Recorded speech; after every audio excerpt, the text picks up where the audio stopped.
You were never taught how to fail, and that's why failure destroys most people. They meet resistance once, twice, 3 times, and they crumble. Not because they lack talent, not because they lack potential, but because no one ever showed them how to process the fall, how to absorb it, how to use it, how to turn it into something useful, how to extract the lesson hidden inside the pain. So let me show you now. Failure is not the enemy. Your reaction to failure is. Most people treat failure like a verdict, like it defines them, like it means they weren't meant to succeed, like the universe is telling them to stop. That's the wrong lens. Failure is not a statement about your worth. It's information, data, a signal telling you what doesn't work yet. Yet, that word matters, because failure is never final, unless you decide it is. Unless you accept it as the end of your story. Most people fail once and walk away with nothing but shame. They carry the weight. They replay the mistake. They let it define their next move. Or worse, they stop moving entirely. They quit before they ever understand what went wrong. But here's what they miss. The lesson, the adjustment, the upgrade hidden inside the collapse. The exact information they need to succeed next time. The blueprint for improvement. Every failure contains instructions, if you're willing to read them. If you're willing to sit with the discomfort and ask the right question. Not, why did this happen to me? But what is this trying to teach me? That shift changes everything. Because now you're no longer the victim of failure. You're the student. And students grow. Students evolve. Students become masters. They take what broke them and use it to build themselves stronger.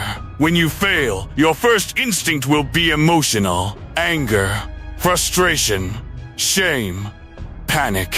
The feeling that you're not good enough, that you'll never be good enough, that everyone else has it figured out except you. That's natural, that's human. That's the brain protecting itself from discomfort. But you cannot let the emotion make the decision. You have to pause, breathe, observe, step back from the feeling and look at the situation clearly. This is where discipline begins. Not in the grind, not in the hustle, but in the moment right after you fall. That's the moment that separates those who grow from those who give up.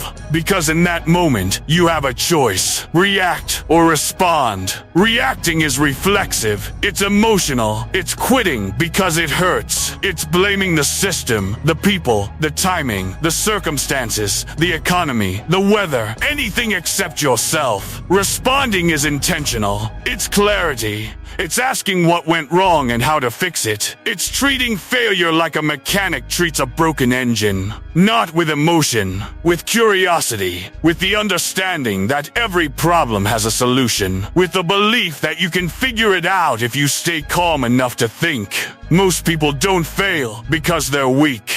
They fail because they don't know how to study their own mistakes. They don't review. They don't analyze. They don't adjust. They don't take the time to understand what actually happened. They just repeat the same pattern and hope for a different result. That's not perseverance. That's insanity. That's the definition of staying stuck while convincing yourself you're trying. While convincing yourself you're doing everything you can. Real growth doesn't come from success. Success feels good, but it teaches you very little. It confirms what you already know. It validates your current approach. It makes you comfortable. Growth comes from correction, from noticing what broke, from understanding why it broke, from building the skill or the system or the mindset that prevents it from breaking again, from becoming the person who doesn't make that mistake twice, from evolving past your current limitations. That's the loop.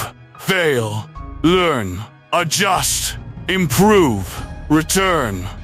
And if you run that loop enough times, you don't just get better. You become someone failure can't touch. Not because you stop failing, but because failure stops defining you. It becomes part of the process, not the end of the story. It becomes expected, normal, even welcomed as a sign that you're pushing yourself. There's a difference between losing and learning. Losing is emotional. It's the sting, the disappointment, the story you tell yourself about what it means, the narrative that you're not cut out for this. Learning is intentional. It's the breakdown. the analysis, the decision to extract value from the wreckage. It's the refusal to waste the pain. It's the commitment to make the failure mean something. Winners don't fail less, they fail more. Because they're constantly testing, constantly pushing, constantly stepping into situations where failure is possible, where success is not guaranteed. But they don't fear it, they expect it, and when it comes, they study it. They take notes, they adjust their approach, they sharpen their awareness, they identify the gap between where they are and where they need to be, and they go again. That's the difference. That's what separates the great from the average. The willingness to fail forward. Most people avoid failure at all costs, so they stay safe, they stay small. They choose comfort over growth because growth requires risk, and risk means you might fall. Risk means you might look stupid. Risk means people might judge you. But here's the truth they don't understand. Safety is the slowest form of suicide. You're not protecting yourself. You're limiting yourself. You're choosing a small, predictable life over the possibility of something greater, over the chance to become who you're actually capable of being. Every time you avoid failure, you avoid feedback. And without feedback, there is no improvement. You stay exactly where you are, wondering why nothing changes, wondering why others pass you by. It's because they're willing to fail in public, to look foolish, to make mistakes, and learn from them while you're still hiding, while you're still waiting for the perfect moment that will never come, while you're still hoping someone will give you permission to try. Failure is not something that happens to you. It's something you survive and then study. It's a teacher that only speaks to those who listen. And most people are too busy feeling sorry for themselves to hear the lesson. Too busy protecting their ego to absorb the truth. Too busy looking for someone to blame to look in the mirror. Too busy complaining about how unfair it is to do the work required to improve. Every failure sharpens your awareness. Every mistake builds experience. Every setback reveals a weakness you didn't know you had. A blind spot you couldn't see. A limitation you weren't aware of. And if you survive it, if you process it, if you integrate the lesson, it upgrades you. It makes you sharper, smarter, stronger, more prepared for the next challenge, more capable than you were before, more resilient, more adaptable, more aware. But only if you let it. Only if you choose learning over ego. Only if you care more about progress than perception. Only if you're willing to be honest with yourself about what went wrong and why. Only if you're brave enough to admit that you were the problem and you need to change. Stop fearing failure. Start respecting it. Because failure is the price of ambition. It's the cost of trying. It's the evidence that you're pushing beyond your current limits. And limits are meant to be broken, not obeyed. They're meant to be challenged, tested, and eventually surpassed. They're meant to be temporary, not permanent. The people who never fail are the people who never try. They live their entire lives inside a comfort zone they mistake for safety. But there's no growth in safety. There's no mastery.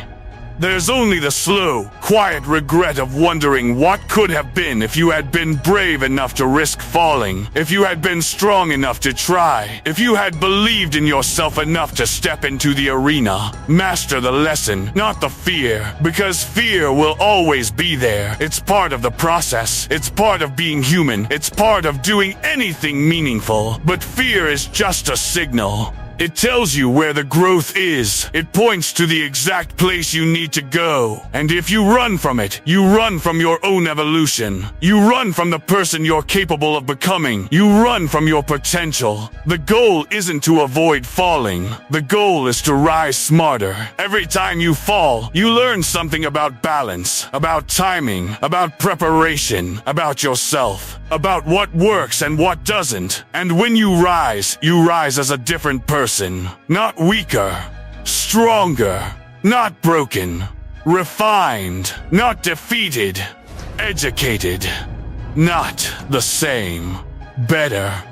Failure is not your enemy.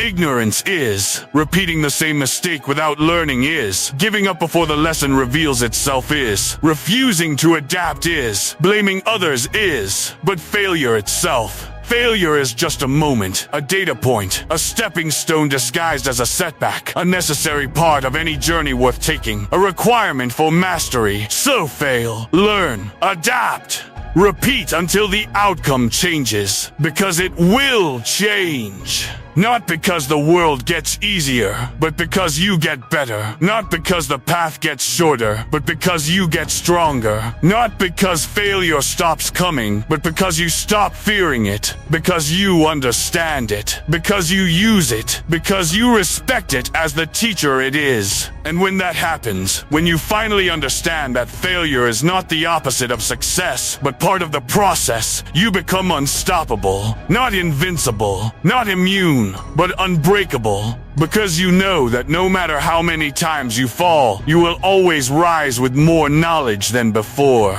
More skill, more wisdom, more strength, more clarity, more purpose. That's mastery. That's mental toughness. That's the difference between those who dream and those who achieve. Between those who talk and those who do. Comment "I learned from failure" if you refuse to quit.